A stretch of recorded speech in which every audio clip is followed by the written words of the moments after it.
দেখতে দেখতে সোনারের থেকে চুরি করে আনা দুধটাও শেষ হয়ে যাচ্ছে। আমার বাপ বকেছে তো আমার জন্য কিচ্ছু হয়ে যায় নাই। হ্যাঁ, এই শুকনা ব্রেড যে আর কয়দিন খাইতে হবে আমাকে, এগুলো খাইতে কি ভালো লাগে। কেউ মনে হয় এইদিকেই আসতেছে। আরে, এটা তো নারুতো। এই সাকুরা, কি অবস্থা তোমার? কেমন আছো?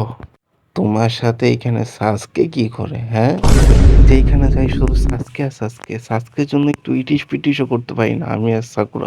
কাকাশি এত লেট করে আসে কেন? ওরা এই মাসে বেতন দেওয়া যাবে না। বেতন? কে দিবে বেতন? দাও দাও বেতন দাও। বেতন তোমার?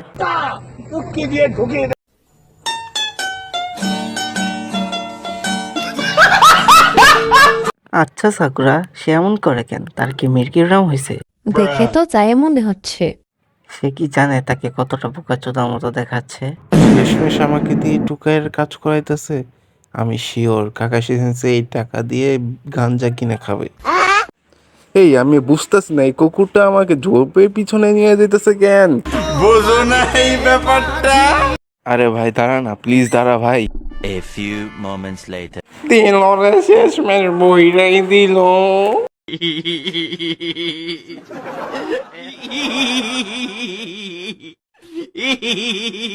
বস, এইভাবে মার খাইতে থাকলে তো আমরা কোনো পুঁজি ছাড়াই আলু ব্যবসা করতে পারবো।